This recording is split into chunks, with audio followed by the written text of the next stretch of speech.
Okay, so I'm just going to start by removing the other old motherboard and the old processor. I'm not sure what I'm going to use those for yet. Maybe a home theater computer or a big rig for somebody else. Not quite sure. But okay, let's start with removing stuff out of here, I guess. I'll take out the graphics card. This anti-static wristband that I'm using, this is optional of course, but I like to use it just to be safe. I did, however, before this, unplug this and hold the power button so that everything was let out. So there is no static electricity in there, but it's still good to be safe. Clip it down here.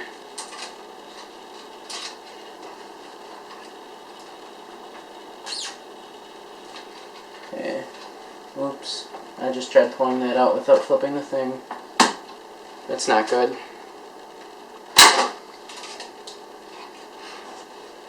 It's dusty.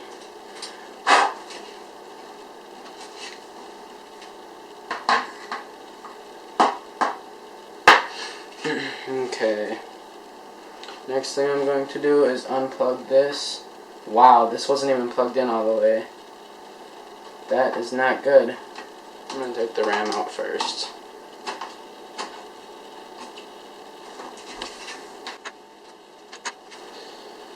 Okay.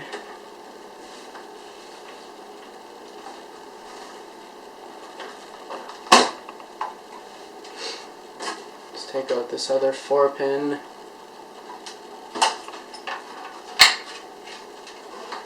Get everything disconnected from the power supply and from the motherboard.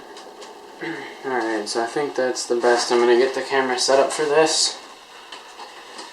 It is now time to take it out. I got everything disconnected.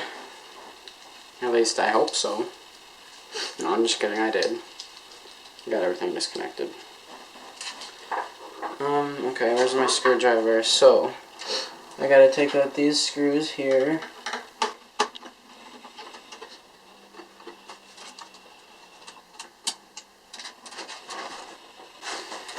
Okay, so this is it. I'm taking it out.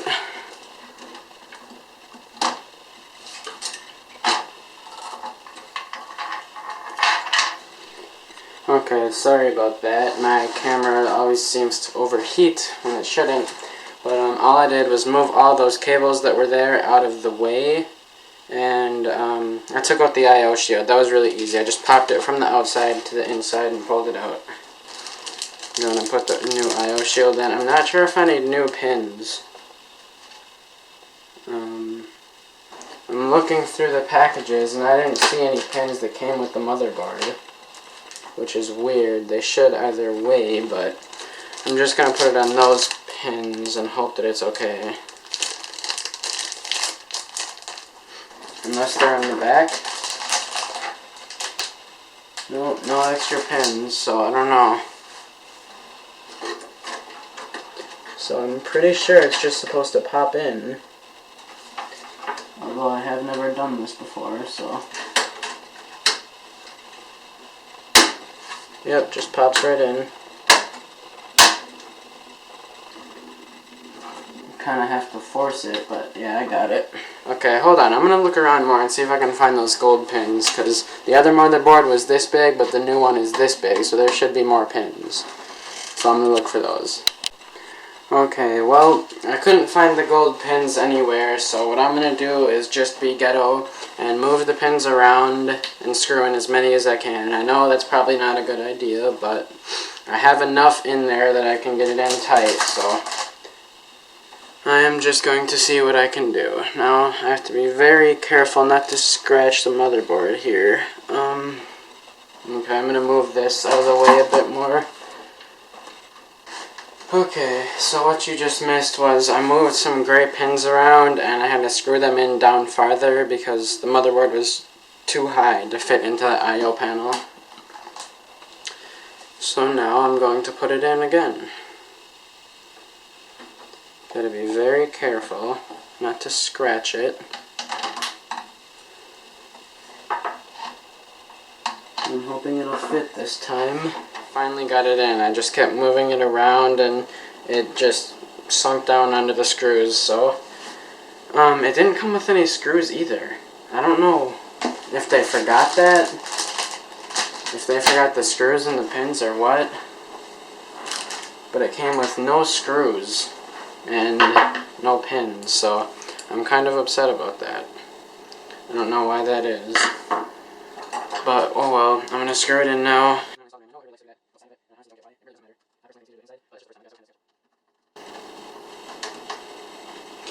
Okay, so now that I got all the screws in, it's time to put the RAM in and then the motherboard.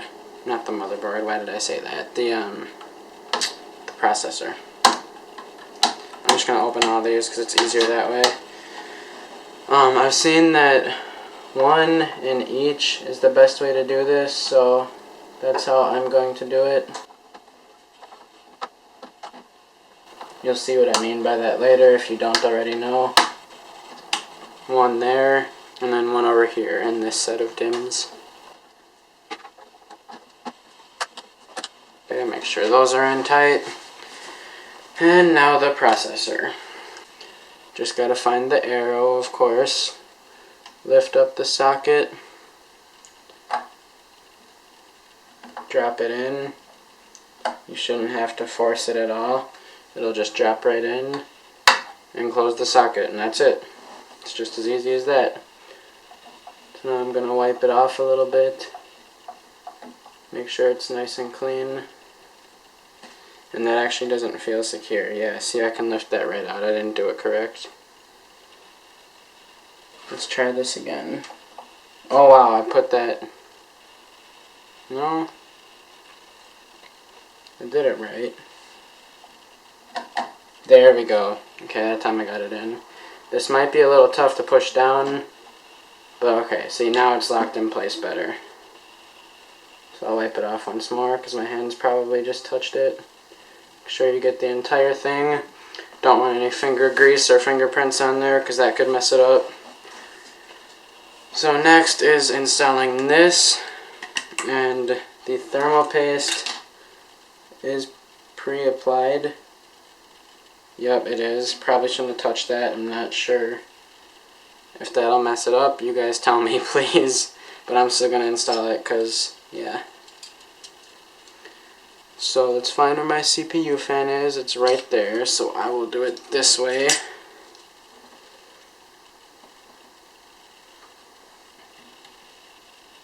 And I think I just drop it in there. Yeah. So just set it on, nothing's down yet. Okay guys, sorry about that. As you can see, I finally got it in, I hope. I had to switch it around because this part wouldn't go low enough to get on that side. So I put it on this side first and locked that side down after. And it feels sturdy. I'm not 100% sure, to be completely honest with you, if it's in correctly, because I don't know, it feels sturdy though, so I'm hoping it is. So I'll plug that on in, and now is the easy part. I just gotta plug everything else back in. Okay, so I'm about to do the first boot right now.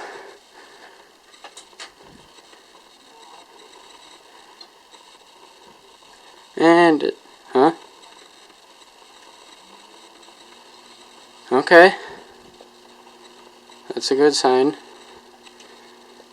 Still no signal. Okay, here we go. That's a good sign too. So is that. Let's see, BIOS is delete. Okay. Whew. Sorry if I'm shaking the camera. I'm excited. Okay, so let's see. Memory, 8 gigs, recognized it all. CPU temperature is 25 degrees, so I did do the CPU fan correctly, thank God. Well, it's going up little by little, so I'm hoping it's not gonna go too far. I'm gonna check real quick to make sure the CPU fan is on. Yes, it is. That makes me very happy. There's the CPU fan spinning right there. But it's already up to 29 degrees Celsius, so that's not a good sign. 30 degrees. And I haven't even gotten past BIOS, so. Okay, guys, so, sorry about that. I just turned off the camera because I ran down and got my laptop and started looking at forums. Yeah, it's recognizing all the memory and everything, but for some reason the CPU is running really high. You can see that 44 degrees Celsius already. And it just kept going up, but it's finally stopped. It's still going up really slow. It took like 2 minutes to go from 43 to 44. But I'm sure it'll hit 45 soon, so I don't know. I'm gonna go into Windows if I can and see if that works. I'll look through BIOS a little bit more first, see what else we got. Advanced settings, memory settings, blah blah blah. That's MIT. I don't want to be in the intelligent tweaker. Okay. System language, English, everything's right here. Boot option 1 should be not DVD RAM, but Western Digital hard drive. Boot option 2 should be DVD RAM. And then boot option 3 will disable it. Hard drive priorities. 1 should be Western Digital, 2 should be the other one. That's good. The Seagate. Everything looks fine. See whatever peripherals is. Okay, let's go back. Yeah, I'm still at 44 degrees, so I don't know. I don't know why it's that high. And my CPU fan's making kind of a weird noise, so. And I know that's coming from my CPU fan. Okay, there is one more thing that I want to go over. You can see the CPU fan right in there. If you just listen.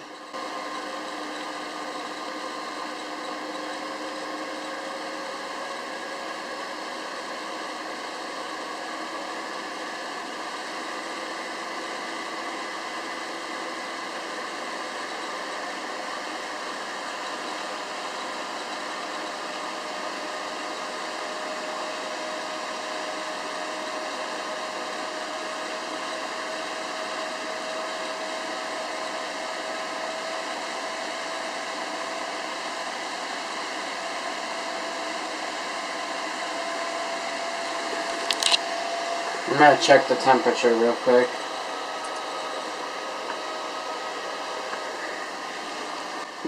Okay. Alright, so you heard how it got really high there? That's because what this processor fan does is, you can see I'm at 39 right now, but my highest is 58. This fan waits for the current temperature of the CPU to hit 50, and then it speeds up really fast. So it just sits there, it goes slow for a while, and then once the temperature hits 50 degrees, the fan speeds up and it cools it down. And what I was doing right there was this, and it said assessing CPU performance. That's the only reason it hit 58. It usually wouldn't go lower than about 52. So that's what it is. This fan just spins really low and lets the CPU get hot first of all. It doesn't just run fast the whole time, so that's why it was getting so hot before. Okay, so I know I said that was the last part of the video. I apologize. There is something that I forgot to go over in the beginning, so I'll be showing you that here. I just forgot to go over expansion. I wanted to let you guys know everything in the motherboard. So right here for RAM, there are there's 4 RAM DIMMs. Can hold up to 32 gigs of memory, which I'm probably going to go to 16. 2 sticks of Corsair Vengeance 8, most likely. The socket is AM3+, but it can hold most AM3 and AM2s, which is nice about AMD. There are 2 4-pin connectors up at the top left for power. 1 24-pin power right here. There are 4 graphics card slots, so you can do a 4-way SLI if you want, or you could do a 2-way SLI or a crossfire or whatever. There is a PCIe slot right there, and then there's a PCI slot behind my cable. I don't know if you can see that. behind this yellow cable, there's a PCI slot. Right under that graphics. Let me move the cable. Oops, hit the fan. Right there's the PCI slot. If I can get this focused. It's kind of tough to see, but yeah, there's one PCI, and then there's 4 PCI times 16 for graphics cards, and 1 PCIe. And then over here, by the SATAs, there are 6 spots for SATA hard drives or DVD drives or whatever you can think of. Down here there are 3 USB slots, an audio slot, something else, a FireWire I think, and then there's a USB 3.0, and then one other thing, I'm not really sure what that is. I think that's it. It's about everything on this motherboard. I do like it a lot because of the EUFI, UEFI, whatever it is, the BIOS thing. It's like an alternative to BIOS, kind of. You still use BIOS, but it's pretty nice to have. Yeah, that's about it. So if you guys have any other questions, feel free to leave them in the comments. I will probably not answer them there, so private message me if you actually want an answer. Otherwise, thank you guys for watching. Don't forget to like and subscribe.